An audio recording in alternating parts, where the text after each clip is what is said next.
उद्योग मंत्री राज्यवर्धन सिंह राठौर ने खास बातचीत की है। राइजिंग राजस्थान को लेकर राज्यवर्धन सिंह राठौर ने कहा कि मुंबई और दिल्ली में इन्वेस्टर मीट और रोड शो करने के बाद हम अब इंग्लैंड, सिंगापुर और जर्मनी में रोड शो करने की तैयारी कर रहे हैं। सेंट्रल पब्लिक सेक्टर एंटरप्राइजेस के बड़े अधिकारियों के साथ मुलाकात की है और उनसे राजस्थान में महत्वपूर्ण सेक्टर में नया निवेश करने के लिए उनको आमंत्रित भी किया। अब तक लगभग 12.5 लाख करोड़ रुपए के निवेश के लिए कई बड़ी और छोटी कंपनियों के साथ मेमोरेंडम ऑफ अंडरस्टैंडिंग यानी कि एमओयू पर हस्ताक्षर भी किए जा चुके हैं। बातचीत की गई, खास बातचीत उनसे की है, जरा वो आपको दिखाते हैं। राजस्थान सरकार ने राजस्थान की अर्थव्यवस्था को दोगुना करने का फैसला किया है और इस बड़े लक्ष्य को देखते हुए भारत में और कई देशों में रोड शोज शुरू किए गए हैं नए निवेशकों को आकर्षित करने के लिए। मेरे साथ राज्यवर्धन राठौर हैं जो कॉमर्स मिनिस्टर हैं राजस्थान सरकार में। पहला सवाल ये है कि आपने एक बहुत महत्वपूर्ण रोड शो किया, बहुत सारी कंपनियों के साथ एमओयूज भी आपने किए हैं। कैसा रिस्पॉन्स रहा है और कितना एमओयू साइन हुआ है अभी तक? देखिए, सबसे पहले तो भारत की जो ब्रांड इमेज प्रधानमंत्री मोदी जी ने बनाई है, उस वजह से आप जिस भी देश में जाते हैं लोग भारत की तरफ आकर्षित होते हैं। भारत को एक बहुत स्टेबल देश मानते हैं, एक विकासशील देश मानते हैं और इसलिए वो अपना पूंजी निवेश करना चाहते हैं, चाहे वो टेक्नोलॉजी के माध्यम से लाएं या अपना डायरेक्ट पूंजी निवेश करें। दूसरी बात है कि देश के अंदर भी जो प्रदेश सबसे ज़्यादा प्रगति कर सकता है, जहाँ संभावना है सबसे ज़्यादा प्रगति करने की, और जोग्राफिकली भूगोलिक स्थिति के अंदर भी जो सबसे आइडियल जगह बसा हुआ है वो राजस्थान है। यहाँ पे नौजवान हैं जिनको अलग अलग लेवल के एम्प्लॉयमेंट चाहिए, चाहे वो सेल्फ एम्प्लॉयमेंट हो, डायरेक्ट एम्प्लॉयमेंट हो, चाहे वो खुद का बिजनेस करना चाहें अलग अलग तरह से, या फिर वहाँ पर बाहर से और दूसरे प्रदेशों से फैक्ट्रीज लगे, उद्यम लगे या सर्विस सेक्टर लगे वहाँ पर। यहाँ पे ग्रीन एनर्जी भी है, हमारे यहाँ टूरिज्म की अपार संभावना है, आईटी और आईटी रिलेटेड सर्विसेज की बहुत संभावना है, लॉजिस्टिक्स 500 किलोमीटर का हाईवे हमारे एक्सप्रेसवे हमारे प्रदेश से निकलता है, और ख़ासतौर से युवा ऊर्जा। तो हर तरह से स्किल्ड मैन पावर अवेलेबल हो और ये उद्यम आए, एक ऐसा माहौल राजस्थान में बने जिससे आर्थिक मजबूती आए। जब आर्थिक मजबूती आएगी तो हर तरफ, हर घर तक आर्थिक सॉर्ट ऑफ वाइब्रेंसी घर तक पहुंचेगी, विकास घर तक पहुंचेगा। तो आगे के लिए क्या अब रोड मैप है? क्योंकि मुख्यमंत्री जी ने कल ये कहा कि 12.5 लाख करोड़ के एमओयूज हम साइन कर चुके हैं मुंबई और दिल्ली में। आगे किन किन देशों में अब रोड शो का प्लान है? अभी जर्मनी, यूके, सिंगापुर, ये अभी और होने बाकी हैं।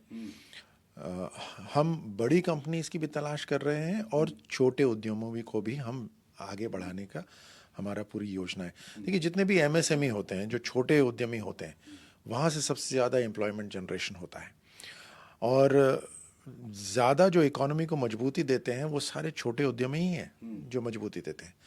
तो हम उनके लिए छोटे छोटे क्लस्टर हर ज़िले में खुले, कहीं पर कहीं पत्थरों का काम होता है, कहीं कशीदाकारी का काम होता है, कहीं कीनू या किसी फल का काम हो रहा है वहाँ पे। तो हर जगह साइंटिफिक तरीके से वहाँ पे क्लस्टर डेवलपमेंट हो ताकि उनका प्रोडक्ट बनाने के लिए भी उनको आसानी हो, बिजली की भी सुविधा हो, ज़मीन की भी सुविधा हो, स्किलिंग की भी सुविधा हो और उसके बाद उसकी मार्केटिंग की सुविधा हो। उसी के साथ साथ बड़ी बड़ी कंपनीज भी आए, जैसे ग्रीन हाइड्रोजन है बनाने वाले, रिन्यूएबल एनर्जी के बड़े पार्क्स लगे। 2027 तक हम राजस्थान के किसानों को दिन में बिजली देंगे उनके खेत में।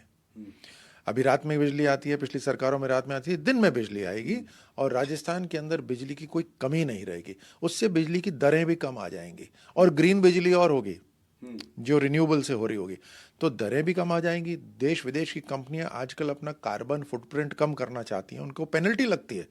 ये ईंधन जलाती हैं, गैस जलाती हैं, उससे उनके ऊपर पेनल्टी लगती है तो उनका माल महंगा हो जाता है। वो सस्ता करना चाहती हैं और ये पेनल्टीज घटाना चाहती हैं, उस वजह से राजस्थान की तरफ देख रही हैं।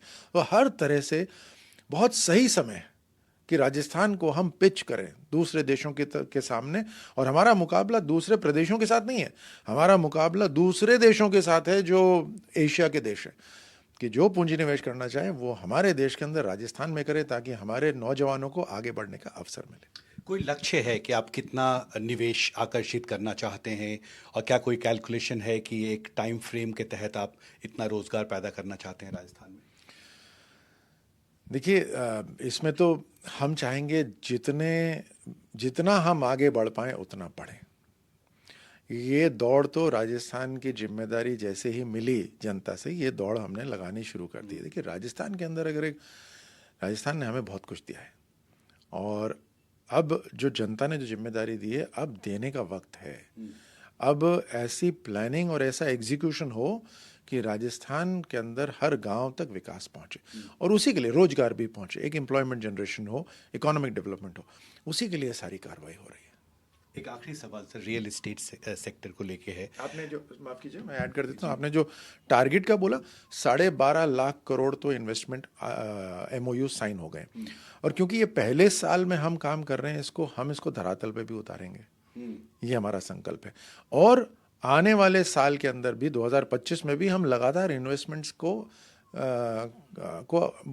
आग्रह करते रहेंगे कि वो राजस्थान आए, और उनको भी हम लगाएंगे वहाँ पर। जी, रियल एस्टेट सेक्टर के बारे में एक आखिरी सवाल सर। एक हाईटेक सिटी जयपुर के पास बन रहा है, और ये कहा गया कल प्रेजेंटेशन में कि 50,000 करोड़ के निवेश की संभावनाएं हैं, क्योंकि जब आप एक स्मार्ट सिटी, हाईटेक सिटी बनाते हैं तो साथ में उसका एक मल्टीप्लायर इफेक्ट भी होता है। बहुत सारे इंफ्रास्ट्रक्चर सेक्टर को फ़ायदा होता है, रोज़गार मिलता है, कंस्ट्रक्शन का काम तेज होता है। रियल इस्टेट के लिए, और विशेषकर हाउसिंग, क्योंकि हाउसिंग फॉर ऑल एक टारगेट भी है प्रधानमंत्री का, देश में गरीबों के लिए घर बनाने का, इसको लेके क्या आपके टारगेट्स हैं और लक्ष्य हैं?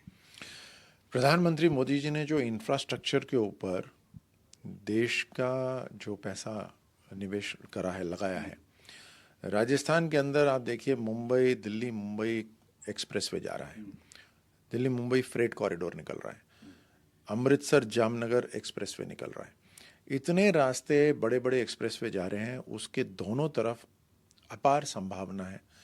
कुछ शहर भी बसे हुए हैं, ज़मीनें भी खाली हैं।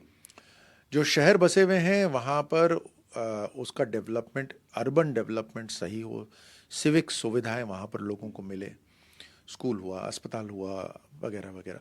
उसके साथ साथ जहाँ ज़मीनें अभी उपलब्ध हैं वहाँ पर नया इंफ्रास्ट्रक्चर खड़ा हो, जैसे आपने कहा हाईटेक सिटी हो, IT सिटी हो। अब IT सिटी जब बनेगा तो उसके अंदर रेजिडेंशियल भी बनेगा, ऑफिसेज भी बनेंगे, एंटरटेनमेंट सेंटर भी बनेंगे, ये बड़ी बड़ी कंपनीज आके बनाएंगी, और फिर लोग रहने आएंगे वहाँ पर। जब वहाँ रहने आएंगे तो अपने आप उनका खर्चा होगा, आमदनी होगी, वो पैसा लगाएंगे, उससे राजस्थान के अंदर पैसे का मूवमेंट शुरू होगा। इसी को कहते हैं इकोनॉमिक डेवलपमेंट। वहाँ पर अलग अलग जगह सड़कें जाएंगी, पानी पहुँचेगा। पूरे आप दिल्ली से लेकर जब हम मुंबई रास्ते पे जाते हैं तो बहुत सारे शहर आते हैं, तो हमारे जो बड़े बड़े शहर हैं वहाँ तो है ही डेवलपमेंट, बाकी जो छोटे शहर भी हैं वहाँ पर भी, क्योंकि कई जगह ऐसी हैं जो इंडस्ट्रियलाइज हो सकती हैं, वहाँ पे अलग अलग तरह की इंडस्ट्रीज आ सकती है। जैसे मैंने कहा कि प्रधानमंत्री मोदी जी का जो 1 डिस्ट्रिक्ट 1 प्रोडक्ट जो है, वो उसके अंदर अनेकों ज़िले हैं जहाँ पर उनके उस ज़िले के जो प्रोडक्ट हैं उसको आगे बढ़ाने की संभावना है वहाँ। तो जब वो बढ़ेगा तो वहाँ मार्केट भी डेवलप होगा, वहाँ प्रोडक्शन यूनिट भी आएगी। तो यही समय है जब राजस्थान बहुत अच्छी तरह से आगे बढ़ सकता है। एक आखिरी सवाल, इफ यू परमिट सर। आज मैंने देखा बहुत सारे सेंट्रल पब्लिक सेक्टर इंटरप्राइजेस के अधिकारियों से आप बात कर रहे थे, और कोशिश की कि आपने इंडिविजुअली सबके साथ बात करके उनकी बात को समझें। किस तरह का response central public sector enterprises से हुआ है, और एक राउंड टेबल भी आप एम्बेसडर्स के साथ कर रहे हैं, तो उसका क्या लक्ष्य होगा? नहीं, बहुत बढ़िया। मैं बधाई देना चाहूँगा मुख्यमंत्री जी को कि उन्होंने MSME के साथ साथ बड़ी उद्योगों के साथ, विदेश के जो उद्योग हैं उनके साथ, हमारे पब्लिक सेक्टर एंटरप्राइजेस का भी उन्होंने सोचा। और जब हम उनसे बात कर रहे थे तो महसूस हो रहा था उनके अंदर ये खुशी थी कि इतना बड़ा जो पब्लिक सेक्टर एंटरप्राइज है उसको हमने वो अहमियत तो दी, उनको वो मान सम्मान तो दिया। ये PSE जो सेक्टर है, ये नेशन बिल्डिंग में इन्होंने बहुत काम करा है, और आर्थिक रूप से बहुत पावरफुल हैं ये लोग। और जब ये प्रोजेक्ट कोई डिक्लेयर करते हैं तो उसको पूरा 100% पूरा करते हैं, क्योंकि इनके पास देश की ताकत है। बहुत इम्पोर्टेंट ये सेक्टर है, ये PSE। और इनके साथ बैठना, इनके साथ चर्चा करने में राजस्थान का जो भविष्य को लेकर एक एक संतुष्टि भी होती है कि ये लोग साथ में आएंगे तो वाकई में राजस्थान आगे बढ़ेगा। आपसे बात करने के लिए आपका बहुत बहुत शुक्रिया। तो दिल्ली से ऋत्विक के साथ हिमांशु शेखर, एनडीटीवी इंडिया।